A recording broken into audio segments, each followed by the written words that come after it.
하나님께서 우리에게 주신 말씀은요, 고린도전서 11장입니다. 고린도전서 11장 17절에서 22절입니다. 제가 혹시 지난주에도 광고했었는데요, 성경책 가지고 오셨습니까? 어우, 감사합니다. 성경책 가지고 오신 분? 수아야 고맙다. 고등부. 여러분 성경책을 가지고 와주시기 바랍니다. 감사합니다. 우리 한 목소리로 함께 하나님의 말씀 읽어볼게요. 내가 명하는 이 일에 너희를 칭찬하지 아니하나니 이는 너희의 모임이 유익이 못되고 도리어 해로움이라. 먼저 너희가 교회에 모일 때에 너희 중에 분쟁이 있다함을 듣고 어느 정도 믿거니와 너희 중에 파당이 있어야 너희 중에 옳다 인정함을 받은 자들이 나타나게 되리라. 그런즉 너희가 함께 모여서 주의 만찬을 먹을 수 없으니 이는 먹을 때에 각각 자기의 만찬을 먼저 갖다 먹으므로 어떤 사람은 시장하고 어떤 사람은 취함이라. 너희가 먹고 마실 집이 없느냐? 너희가 하나님의 교회를 업신여기고 빈궁한 자들을 부끄럽게 하느냐? 내가 너희에게 무슨 말을 하랴? 너희를 칭찬하랴? 이것으로 칭찬하지 않노라. 아멘. 오늘은 바울이 고린도 교회를 향한 편지입니다. 조금 혼내는 느낌이죠. 저도 여러분들을 혼내는 게 목표입니다. 제가 저번에 말씀드렸죠. 저는 설교를 언제나 어떻게 하면 여러분들 혼낼 수 있을까라는 관점에서 준비해요. 저는 말씀을 읽을 때도 그렇게 읽는데 우리는 사실 언제나 그런 마음으로 말씀을 읽어야 돼요. 왜냐하면 우리의 육체의 소욕은요, 주님의 말씀을 절대로 따르고 싶지 않거든요. 그래서 말씀을 읽을 때마다 내 삶이 교정되는 그 일들을 겪을 때마다 우리는 아프고 불편할 수밖에 없어요. 그래서 말씀을 대할 때마다 조금의 불편함을 가지고 그 불편함 속에 내가 성장하는 기대를 가지고 말씀 가운데 나갔으면 좋겠습니다. 그렇게 살아가는 나우스 됩시다. 화이팅! 예, 감사합니다. 42살 되는데 저는 셋이 되나? 아무튼 그렇습니다. 40이 넘으니까요 이제 왔다 갔다 해요. 괜찮아요. 예, 그렇습니다. 영화 좋아하십니까? 지금 막내가 몇 살입니까 우리? 미안해요. 막내는 20살이겠지. 그래. 몇 년생이에요? 2? 다행이네요. 거기에 놀라는 겁니까 지금? 전 앞에 팔자가 붙는데요. 예, 넘어갑시다. 여러분, 2005년에 웰컴 투 동막골이라는 영화가 있었는데요. 아세요? 제가 되게 좋아하는 영화예요. 안 보신 분 있으면 꼭 보셨으면 좋겠어요. 너무 재밌어요. 너무 재밌어요. 그런데 여기에 영화 모르는 사람도 있으니까 짧게 설명해 주면, 강원도 산골 중에 산골 마을이 있었는데 6.25 전쟁이 발발하는데요, 너무너무 산골이어서 6.25가 터진지도 모르고 그들은 그들 나름대로 행복하게 살아가고 있는데, 우연히 군대에서 이렇게 여러 가지 사정 때문에 군대에서 이탈하게 된 북한군과 남한군이 그 마을에 들어가면서 겪게 되는 해프닝을 다룬 개그물이에요. 재밌어요. 그런데 여기는 너무 마을이 평화롭고 사람들 사이가 너무너무 좋은 거예요. 그것을 바라보고 있던 북한군 장교가 그 마을의 불악장, 촌장에게 질문합니다. 연습을 많이 했는데 할 수 있을지 모르겠네. 고함 한번 지르지 않고 못하겠다. 이렇게 말해요. 한번 더 해볼까? 예, 고맙습니다. 고함 한번 지르지 않고 불황민을 휘어잡을 수 있는 위대한 못하겠네요. 위대한 영도력의 비결이 뭡니까? 라고 물어봐요. 그러니까 그 촌장이 너무 리더십을 가지고 주민들을 너무 잘 다루니까 그 장교가 그 리더십을 담고 싶다. 그래서 물어보는 거예요. 그런데 촌장이요, 이렇게 한참을 고민하다가 대답을 하는 거예요. 혹시 뭐라고 대답하는지 아십니까? 뭐를 많이 먹여야지 이렇게 말해요. 이해했습니까? 뭐를 많이 먹이면 된다라고 말하면서 하는 장면이 있는데요. 그 장면을 딱 보는데 그런 생각이 드는 거예요. 아, 그래. 사람들이 말을 듣게 하려면 먹여야지. 우리 항상 먹는 거 좋아하지 않습니까? 먹을 때만 행복감을 누리고 먹고 나서의 그 회의나 예배는 지쳐하는 우리들 아닙니까? 그런 거랑 비슷한 것 같아요. 많이 먹고 많이 이야기를 나누고 그 식탁의 공동체 가운데 그들이 끈끈한 유대관계를 이어갈 수 있는 것 같아요. 그런데 여러분, 같이 한 곳에서 먹는다라는 건요, 생각보다 굉장히 중요한 일입니다. 우리는 식구라는 단어를 쓰잖아요. 식구란 뜻이 뭡니까? 한 집에서 함께 살면서 끼니를 같이 하는 사람이란 뜻이래요. 여러분, 식구는 어떤 의미입니까? 같이 밥을 먹고 같은 집에 있고. 식구의 다른 표현이 뭡니까? 가족이라는 거예요. 같이 밥을 먹는다는 건요, 우리는 한 가족임을 의미합니다. 같이 살아가는 걸 의미해요. 같이 공유한다는 걸 의미합니다. 사실 예수님의 시대도 마찬가지였어요. 주님은 식탁 공동체에서 제자들과 말씀을 나누셨고 주님의 말씀을 해석해 주셨어요. 여러분, 예수님은요, 식탁에서 굉장히 많은 가르침들을 해줬어요. 여러분이 성경을 읽을 때마다 그 성경책 최신 버전은 예수님 말하시는 부분이 다 빨간색 줄 아닙니까? 거기에 대다수는요, 식탁에서 일어난 일이에요. 주님은 자신의 가족들, 자신의 제자들, 그들에게 가족으로 여기시면서 자신의 가르침을 식탁에서 가르치시는 거예요. 그런데 여러분, 예수님 시대 때 바라보면요, 주님은 누구와 식사를 자주 하셨나요? 바리새인들이었습니까? 서기관들이었습니까? 유명한 자들이었습니까? 그렇지 않아요. 주님의 관심은 언제나 죄인들, 창기들, 세리들이었죠. 사람들이 손가락질 하던 그들과 식사를 나누셨어요.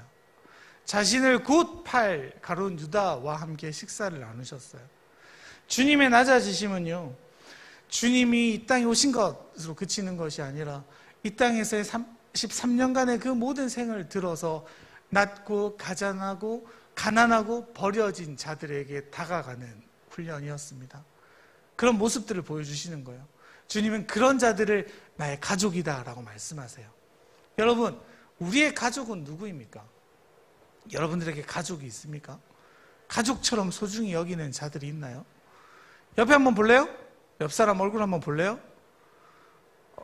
보래도 안 보는 건 싸우겠다는 거 아니면 너무 싫어서 고개조차 돌릴 수 없는 겁니까? 그래요. 주먹질하고 있네요, 저 뒤에는. 사이좋게 지내자. 그런데 여러분 봐봐요. 주님은요, 우리를 어떻게 불러주셨어요? 주님을 머리로 모시고 우리를 한 지체로 불러주셨어요. 사실 우리는요, 주님 안에서 온전한 가족으로 불러주셨다는 거예요. 그냥 코로나 때문에 밥 같이 안 먹이고 우린 가족이 아니야! 라는 게 아니라 정말 우리는 함께 생활하는 자로 한 몸으로 주님이 우리 나우스를 불러주셨습니다. 우리는 주님 안에서 한 가족인 거예요. 여러분, 오늘은 좀 먹는 이야기 할 거예요. 배가 고플 수도 있지만 정작 먹는 이야기는 많이 안 나오니까 괜찮을 수 있어요. 먹는 이야기 좀 하려고요. 고린도 교회에 먹는 문제가 생기거든요. 오늘은 사도 바울이 먹는 문제 때문에 갈등을 일으키는 고린도 교회를 향한 말씀이에요. 여러분, 고린도 교회는 어떤 배경을 가지고 있냐면요, 고린도 지역은 해상의 교통로였다고 말합니다. 부산 같은 거예요. 항구 도시였다고 해요. 여러분, 부산의 특징이 뭡니까? 활발한 무역.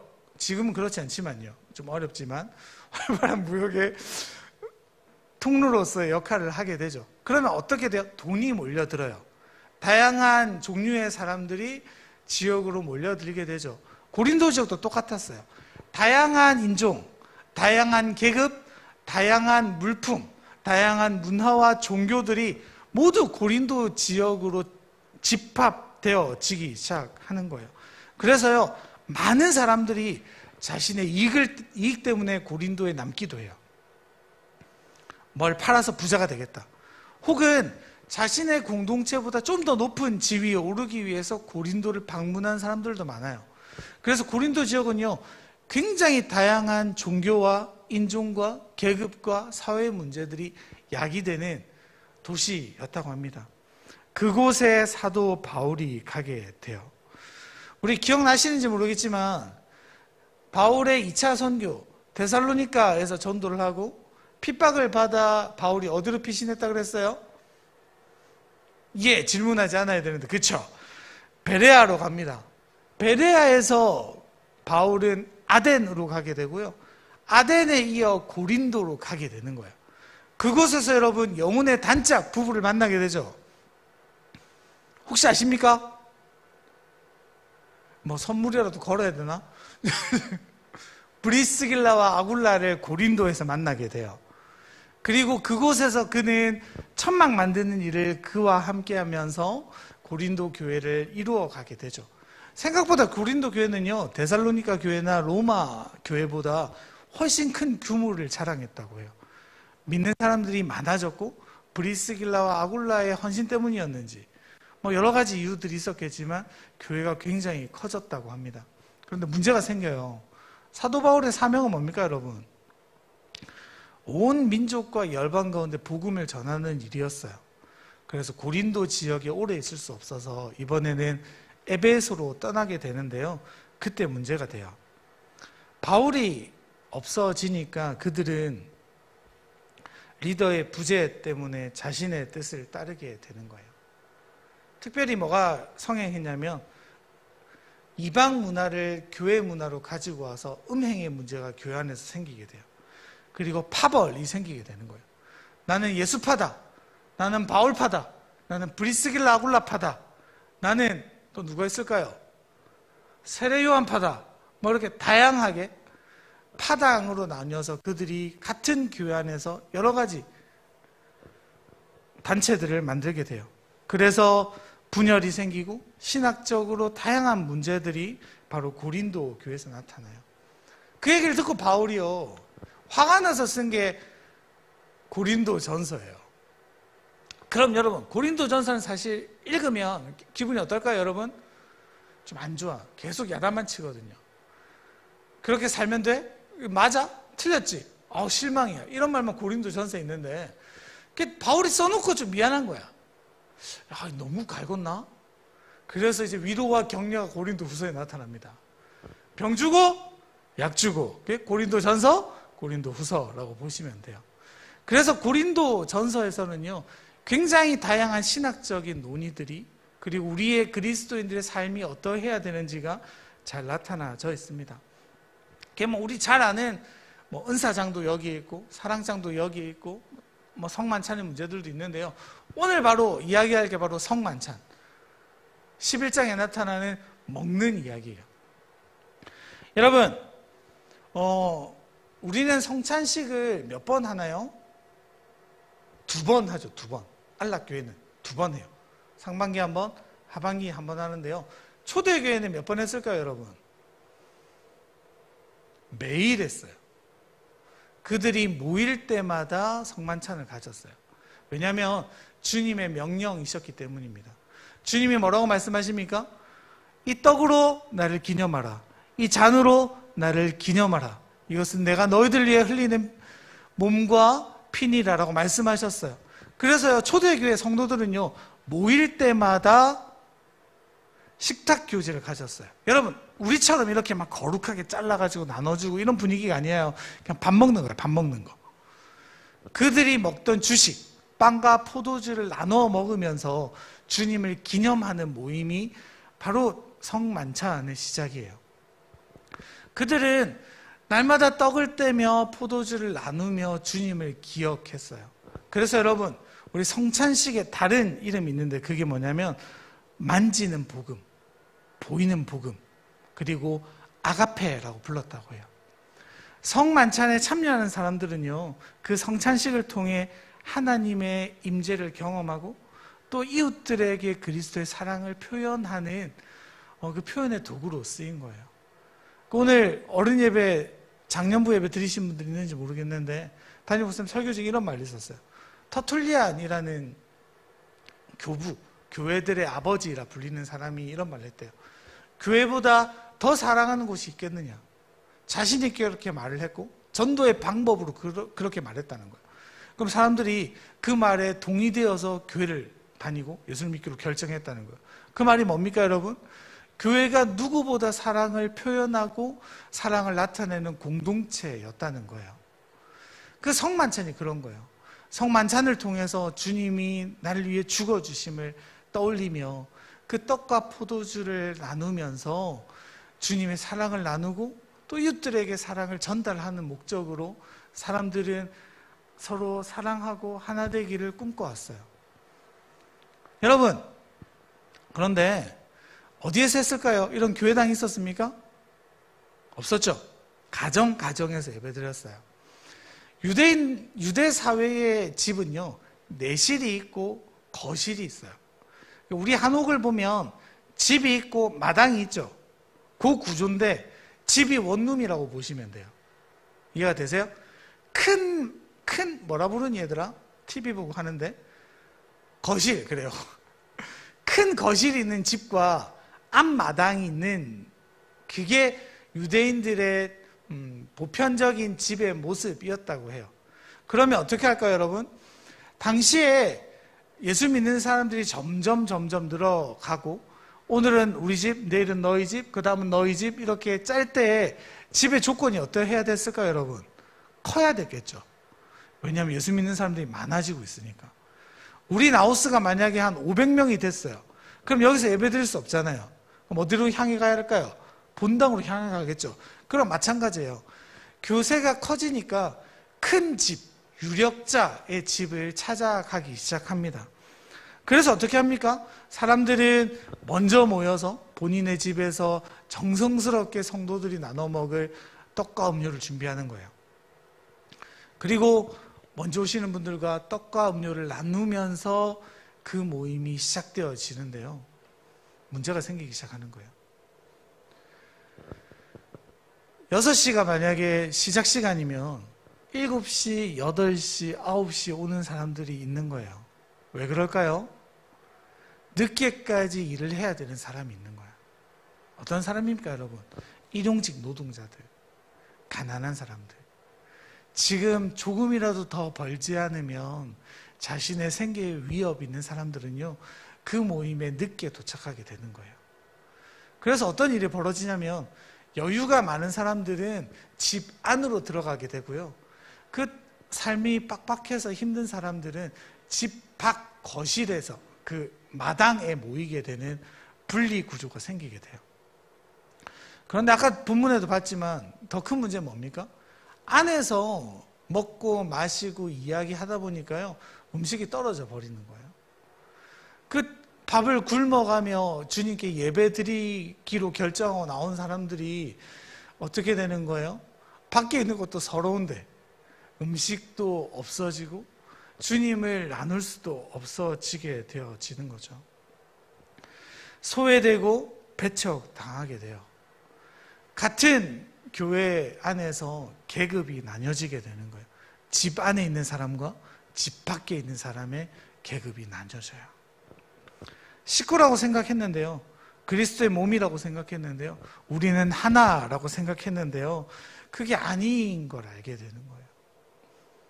여러분, 주님이 그 모습을 보셨다면 어땠을까요? 하나님을 높이기 위해 예배하기 위해 모였는데 오자마자 차별이 시작된다면 그 모임은 어땠을까요? 그래서 바울이 그 교회를 향해 하는 말이 22절이에요. 우리 22절 같이 한번 읽어보실래요? 22절 시작. 너희가 먹고 마실 집이 없느냐? 너희가 하나님의 교회를 업신여기고 빈궁한 자들을 부끄럽게 하느냐? 내가 너희에게 무슨 말을 하랴? 너희를 칭찬하랴? 이것으로 칭찬하지 않노라. 늦게 온 그들은 어떻게 했어요, 여러분? 야, 나 좀 빵 남은 거 없어? 좀 주면 안 될까? 이렇게 말하는 게 얼마나 비참하겠느냐는 거예요. 여러분, 우리도 그런 경우들 있지 않습니까? 내가 좀 아쉬운 소리를 해야 되면 그 아쉬운 소리 때문에 뭔가 낮은 자의 위치에 가게 되고, 그것들을 들어줘야 되는 입장에 있는 자들은 교만해지는 일들이 있지 않아요? 하나님의 일이었어요. 주님을 떠올리기 위한 성만찬이었어요. 그런데 결국 그것이 교회를 갈라놓는 일들이 되어지는 거죠. 여러분, 주님은 이 땅에 왜 오셨습니까? 주님이 이 땅 가운데 오신 이유가 무엇입니까? 주님은요, 우리를 화목케 하기 위해 이 땅 가운데 오셨대요. 하나님과 사람 사이에 막힌 담을 헐고 다시금 화목하게 하기 위해, 화목제물로 자신을 내어주기 위해 이 땅 가운데 오셨는데요. 지금 그 주님을 떠올리며 모이는 그 모임에 화목이 존재하지 않게 되는 거죠. 여러분, 사실 주님은 계속 그래 오셨어요. 성령 강림 사건은 어떻습니까? 성령님이 이 땅 가운데 오시고 가장 먼저 하신 사역이 뭐예요? 뛰쳐나가 복음을 전하는 거예요. 주님이 이 땅에 오시면요, 구원의 벽이 막혀있던 그들을 뚫고 가 주님과 화목케 하시기 위함이었어요. 주님의 영은요, 선교하는 영이에요. 잃어버린 관계를 회복케 하는 영이에요. 그래서 주님은요, 그들에게 복음을 전하라고 명령하시는 거예요. 주님이 임하심으로 말미암아 끊어졌던 관계가 회복되게 명하시는 거예요. 주님의 사역은 언제나 그랬어요. 주님이 우리에게 원하시는 바는 언제나 그래요. 우리가 가는 곳마다 화목함이 일어나기를, 우리가 공동체를 이루는 곳마다 온전히 하나 되어지기를요. 그런데 어떻습니까? 만지는 복음, 보이는 복음, 눈앞에 드러나는 예수 그리스도를 상징하는 그 성만찬 때문에, 주님의 사랑을 온전히 전해야 되는 그 아가페 때문에, 그것 때문에 교회가 분열되는 거예요. 그것 때문에 교회가 갈라져요. 그것 때문에 주님의 사랑이 값어치가 없어지죠. 여러분, 우리는 어떻습니까? 우리의 예배는 어떻습니까? 우리의 행사는 어때요? 우리 임원들과 순장의 역할들은 어때요? 나의 일 때문에 공동체가 깨어지진 않습니까? 나의 행사 때문에, 내가 맡은 사역 때문에 화목이 깨어지는 일은 있지 않습니까? 하나님은 교회를 섬기기 위해, 이웃을 섬기기 위해, 공동체를 섬기기 위해 직분도 주시고 은사도 주시고 은혜도 주세요. 그런데 마지막 거 은혜는 빼버리고 은사와 직분만 가지고 사역하는 일들이 사실 많이 있지 않습니까? 여러분, 사실 끔찍한 일이에요. 교회는 어떻습니까? 우리 사실 그런 일 많지 않아요? 내년 계획을 짜보자. 이걸 하자. 난 이걸 해야 되겠어. 난 이걸 해야 되겠어. 이러다 어떻게 돼요? 다 치우자 막. 교회도 못 다니겠다. 이런 일들이 있진 않아요, 여러분? 여러분, 그래요. 주님 때문에 시작한 일인데 그것이 일이어서 주님이 없어지는 일들은 나타나지 않습니까? 고린도 교인들의 문제가 뭡니까? 보이는 예배, 그 보이는 주님, 만지는 복음을요, 완전히 오해하기 시작하는 거예요. 그것들이 주님을 떠올리는 도구가 아니라 하나의 일로 전락해버리면서 고린도 교회에 문제가 생기는 겁니다. 주님은 여러분, 우리를 일하라고 부르시지 않으셨어요. 한국 교회가 특히 심한 거 알아요, 여러분? 여러분이 되게 심한 거 알아요? 그렇게 교육받아 왔어요. 일하지 않으면 교회 생활을 열심히 하지 않는다라는 이상한 공식이 이렇게 있죠. 그래서 열심히 일해요. 예배 시간에도 일해요. 기도 시간에도 일해요. 찬양할 때도 일해요. 그래서 주님이 없어요.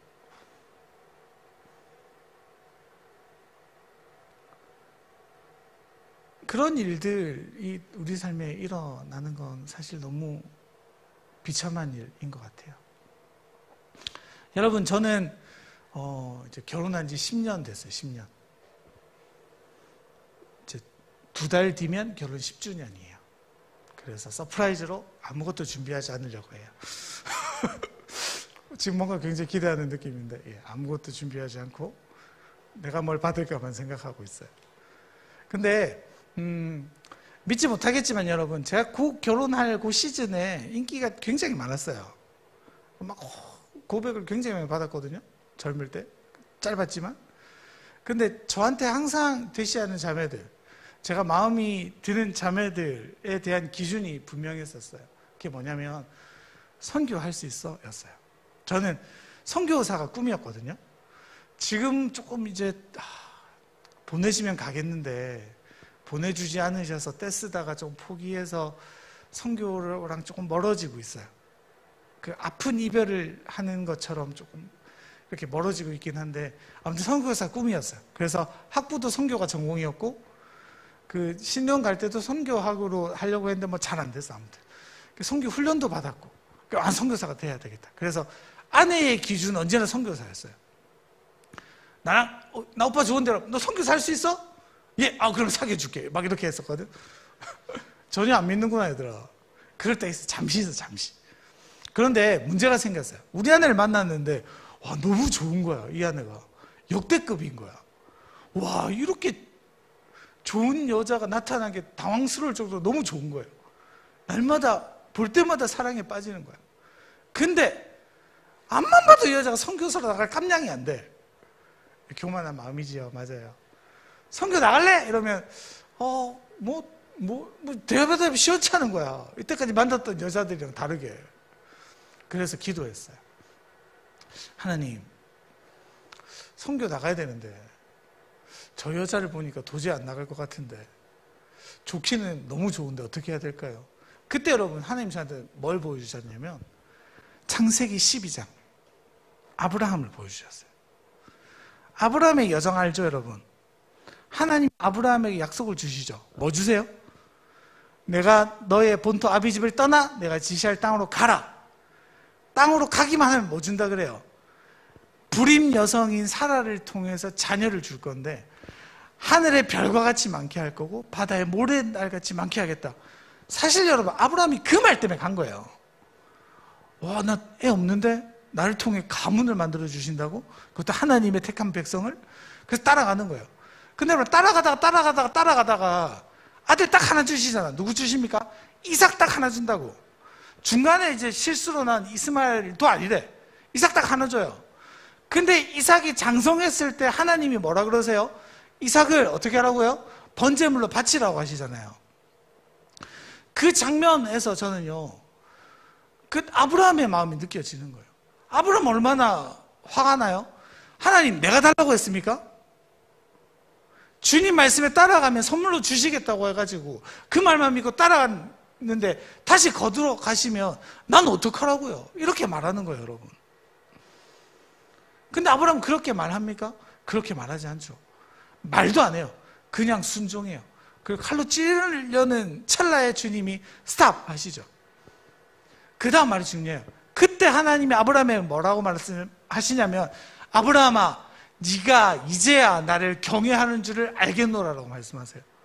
그 말이 뭡니까, 여러분? 아브라함은요, 하나님이 아니라 비전을 보고 따라갔던 사람이에요. 하나님이 이루어 주실 약속을 보고 달려갔던 사람이라고. 그런데 그 순간 하나님의 비전, 하나님의 목적, 하나님의 일이 내 눈앞에서 사라지게 되는 순간이 오니까 그 너머에 있는 하나님을 비로소 보는 거예요. 하나님이 저한테 그 말씀을 보여주시면서, 홍기야, 내가 너를 일하라고 부른 게 아니야. 너를 선교하라고 예수 믿게 한 게 아니야. 나는 너와 관계하고 싶어서 너를 사랑하는 마음으로 내가 널 부른 거야. 그러니까 너도 그랬으면 좋겠어. 이렇게 말하는 거예요. 그래서 어떻게 했을까요, 여러분? 결혼했어요. 지금 잘 살고 있잖아. 근데 여러분, 저는 그 하나님의 음성, 10년 전이죠. 하나님의 음성을 듣고 나서 신앙이 완전히 바뀌었어요. 저도 목표 지향적이었어요. 선교를 향해 뒤도 돌아보지 않고 달려가는 사람이에요. 그것만 준비했고 그것을 향해 나아갔고 그 제법 잘했어요. 온누리 교회에서 스카웃도 받았었어요. 아니 온누리 교회? 그랬어요. 그런데 여러분, 하나님이 나를 부르신 목적이 이래 있지 않다는 걸 그때 깨달은 거예요. 하나님은요, 여러분, 우리를 일하는 존재로 부르시지 않으세요. 하나님은 우리를요, 관계하는 존재로 불러주세요. 여러분, 우리 왜 싸웁니까? 왜 일을 하다 싸워요? 왜 교회에서 다툼이 일어나요? 왜 교회에서 화해가 일어나지 않아요?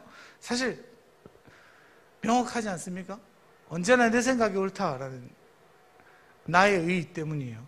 두 번째 뭡니까? 주님의 의도와 주님의 마음이 내 안에 존재하지 않기 때문이에요. 하나님의 마음과 하나님의 시선이 내 안에서 사라질 때 그 사람을 수용할 수 없어져요. 일을 하나님 빼고 일할 때 더 이상 그것은 하나님 일이 아니게 되는 거예요. 여러분, 고린도후서 5장 17절, 우리 잘 아는 말씀이죠. 그런즉 누구든지 그리스도 안에 있으면 새로운 피조물이라. 이전 것은 지나갔으니 보라 새 것이 되었도다. 여러분, 우리는 새로운 피조물이래요. 새로운 피조물의 역할이 뭔지 아세요, 여러분? 그게 그 다음 구절에 나와요. 제가 읽어드릴게요. 모든 것이 하나님께로서 났으며 그가 그리스도로 말미암아 우리를 자기와 화목하게 하시고 또 우리에게 화목하게 하는 직분을 주셨으니 곧 하나님께서 그리스도 안에 계시사 세상을 자기와 화목하게 하시며 그들의 죄를 그들에게 돌리지 아니하시고 화목하게 하는 말씀을 우리에게 부탁하셨느니라. 여러분, 화목하다라는 단어를 원어를 찾아봤는데 요 뜻이에요. 오늘 제목. 은총으로 회복하는 것. 이게 화목이래요. 여러분, 우리의 관계가 깨어져 있습니까? 나우스는 여러 가지 갈등 때문에 하나 되지 않습니까? 아니, 내 삶이 사실 계속 그런가요? 그러면 우리는 뭘 먼저 회복시켜야 되냐면요, 우리는 언제나 문제에 집중하죠. 우리는 언제나 이 상황을 집중해요. 그런데 그게 아닌 거야. 뭘 회복해야 돼요? 은혜의 회복이에요. 주님의 은총의 회복이 일어날 때 우리는 화목할 수 있어요. 여러분들께 당부드립니다. 나우스에서 하는 모든 사역들에 주님을 제외시키지 않으셨으면 좋겠습니다. 나우스에서 하는 모든 예배와 모든 관계 속에 주님이 계시지 않는 일이 없었으면 좋겠어요. 우리 마음에 주님이 계십니까? 우리의 목표점이 주님이십니까? 그렇다면 여러분, 우리는 화목케 해야 되는 일들을 명령받은 자들이에요. 새로운 피조물에게 던져진 두 가지 사역이 뭡니까? 화목케 하는 직분, 그리고 화목케 하게 하는 말씀을 주님이 우리에게 부탁하시죠. 여러분, 오늘 너무 길어졌네. 마무리하면서 한 가지 이야기만 하고 마칠게요. 만화책 좋아하십니까? 저는 만화책 되게 좋아해요. 많이 봐요. 엄청 많이 봤었어요. 그 허영만 씨의 사랑해 사랑해라는 만화책이 있어요. 이 만화책에 보면 그 재밌는 이야기가 있는데, 동네 꼬마 둘이서 싸우는 거예요. 그 굉장히 심오한 주제로 싸웁니다. 닭이 먼저냐? 달걀이 먼저냐? 뭐가 먼저겠습니까, 여러분? 모르죠. 에? 닭입니까? 왜요? 하나님 달걀을 창조하셨으면. 어렵죠. 맞아요. 닭이냐? 닭이 먼저냐? 달걀이 먼저냐? 지금도 사실 뭐 알 수 없죠. 근데 이게요, 이제 아이들 싸움에서 부모 싸움으로 번지게 되고요. 부모 싸움에서 동네 싸움으로 번지게 되고, 동네 싸움에서 나라 간의 갈등으로 싸우게 되고, 나라의 갈등에서 온 우주계의 갈등으로, 만화책 얘기예요. 실제 얘기 아니에요. 싸우게 되는 거예요. 막 닭이 먼저라는 팀과 달걀이 먼저라는 팀들이 막 핵을 쏘고 막 싸우는 거예요. 그때 한 선지자가 나타납니다. 이렇게 말하는 거예요. 제가 써왔어요. 틀릴까봐. 여러분, 알이 있다 한들 사랑으로 품어주지 않으면 깨어나지 못할 것이요. 닭이 있다 한들 뭐라고 쓴 거야? 오타다요. 닭이 있다는들 사랑이 없으면 잉태되지 못할 것이니 태초에 제일 먼저 사랑이 있었느니라. 그러니까 싸우지 말고 사랑하십시오 라고 말하면서 동네 가족 화목하게 끝났다라는 만화책. 근데 저는요, 이 말씀을 보는데, 이 만화책을 읽는데, 그래. 이게 교회의 원리가 이래야지. 우리 공동체의 원리가 이래야지. 예수 믿는 사람의 원리가 이래야지라는 생각이 드는 거예요. 여러분, 사랑이 먼저죠. 그 사랑의 기원이 누굽니까? 하나님이에요. 하나님의 사랑을 경험하지 못한 사람은요, 사랑할 수 없어요. 하나님이 우리 가운데 모셔지는 게 우리 문제의 해결이에요. 여러분, 우리는 많은 갈등과 고민 속에 살아갑니다. 굳이 일이 아니더라도 관계의 무너짐, 일의 복잡함들, 그리고 어떤 사상의 다름, 생각의 다름, 그런 것들이 나를 힘들게 하고 있죠. 지금도 그런 친구들이 많을 수 있어요. 그런데 여러분, 우리가 가장 먼저 해야 될 일이 뭐냐면 그 가운데 주님이 부어주시는 은혜를 회복하는 거예요. 주님이 계시면요, 모든 문제가 해결돼요. 주님이 우리 가운데 계시면, 주님이 우리에게 온전하게 계시면요, 우리가 지금 겪고 있는 문제들이 아무것도 아니었다는 걸 알게 돼요. 내가 도저히 용서할 수 없는 사람이 용서가 되기 시작하죠. 내가 해결하지 못했던 일들이 사실 이렇게까지 집중할 필요는 없었구나라는 걸 알게 돼요. 예배가 감격이 되죠. 그 감격적인 예배 속에서 우리는 하나됨을 경험하게 되는 거예요. 여러분, 화목한 나우스가 되길 바랍니다. 그래서 은혜를 회복하는 우리가 되었으면 좋겠어요. 주님이 우리를 하나 되게 하시기를 원하세요. 믿으십니까? 그 방법은요, 다른 게 아니에요. 예배하는 공동체예요. 예배 가운데 주님을 경험하는 거예요. 주님께서 부어주시는 은총의 회복을 누리는 거예요. 그렇게 되면 마우스는 주님 보시기에, 또 사람들이 보기에 너무 아름다운 공동체가 될 거예요. 저는 그런 공동체가 우리 나우스가 되기를 간절히 바라요. 같이 주님의 회복을 기대하며 주님이 우리를 새롭게 이끌어 가실 것들을 기대하는 우리가 되었으면 좋겠습니다. 아멘. 기도할게요. 하나님 아버지, 감사합니다. 하나님이 우리를 하나로 불러주셨습니다.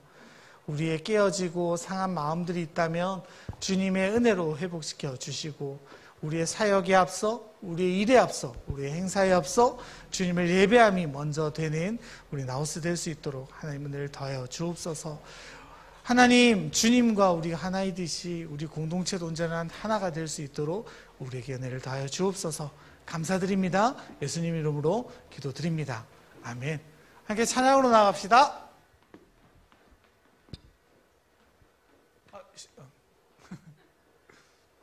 다시 할게요. 우리 함께 찬양으로 나아갑시다.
찾아오셔서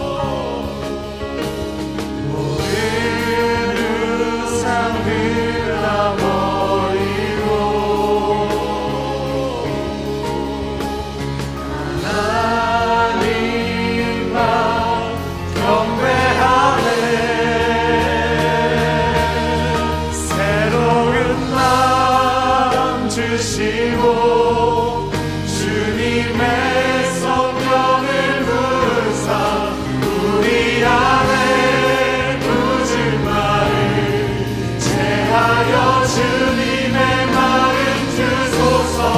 그리하여 내 삶이 주의 말씀 안에 거하며 주의 영광 주의 나라 드러나는 삶 되게 하소서. 우리의 마음 돌이켜 우리의 마음 돌이켜 주의 말씀 앞에 나와 주의 말씀 앞에 나와 모든 우상들 다 버리고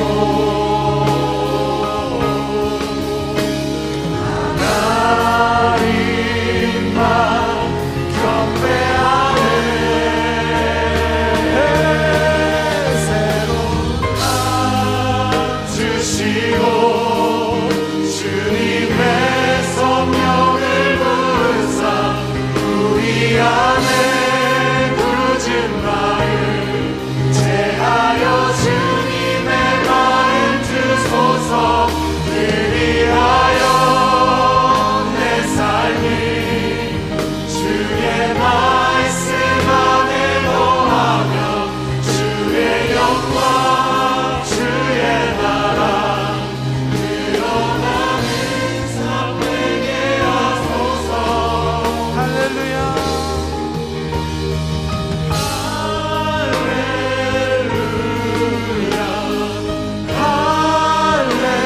할렐루야 주님의 맘 주소서. 할렐루야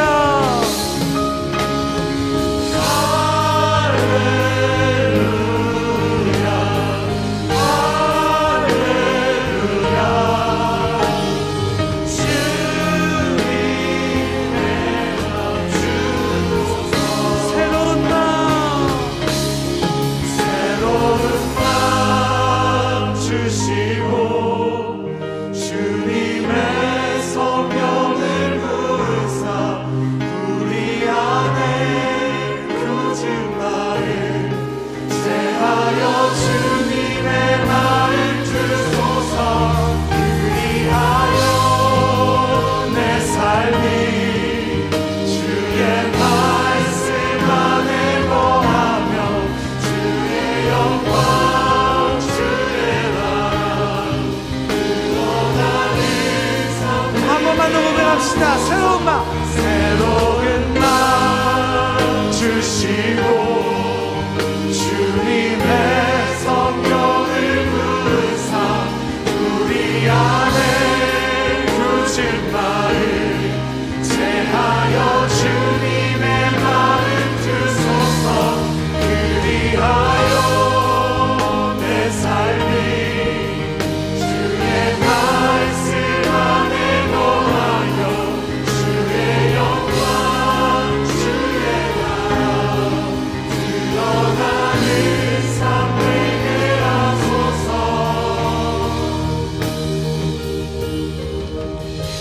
여러분 참으로 그렇습니다.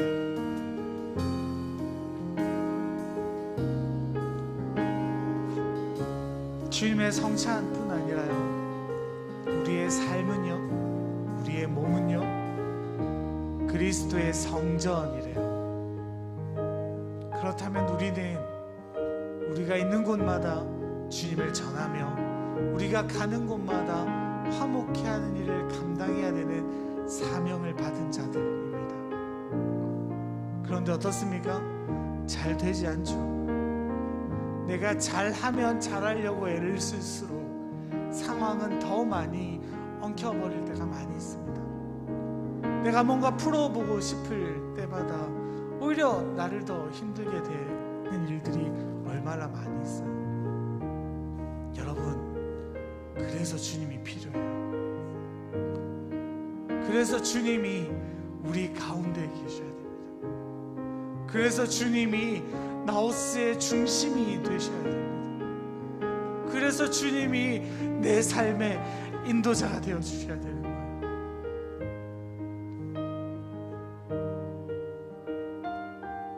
주님은 우리에게 날마다 초청하세요.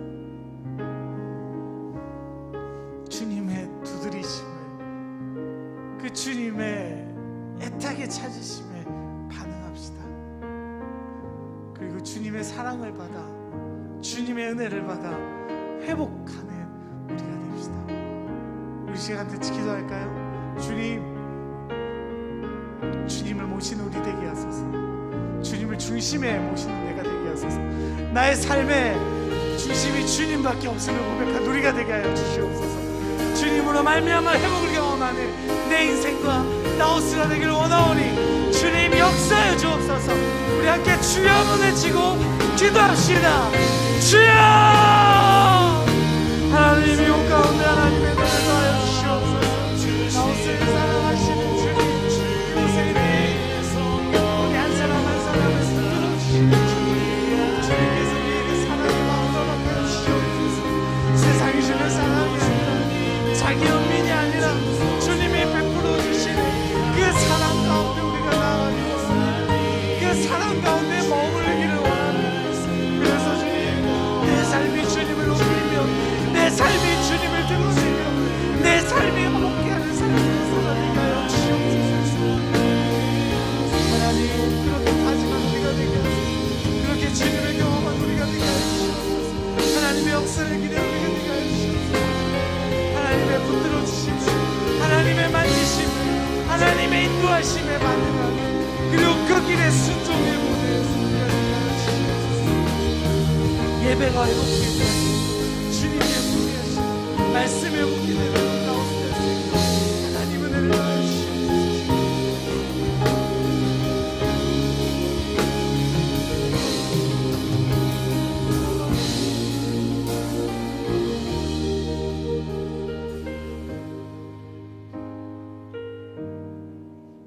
주님,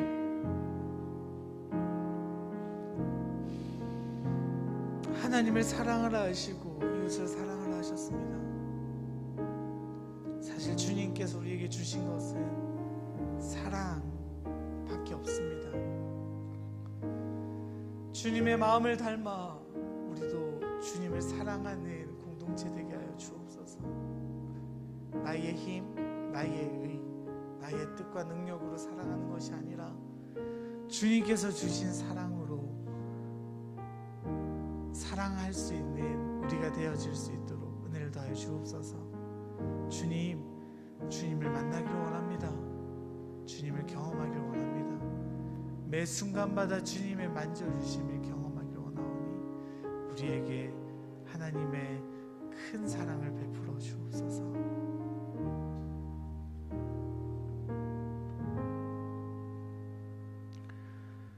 이제는 주 예수 그리스도의 은혜와 하나님 아버지의 크신 사랑하심과 성령님의 함께 하시는 크고도 놀라운 은혜가 주님을 사랑하며 또 이웃을 사랑하기로, 또 나 자신까지도 사랑하기로 다짐하는 안락교회 나우스 위에 지금부터 영원토록 함께 하기를 간절히 축원하옵나이다. 아멘.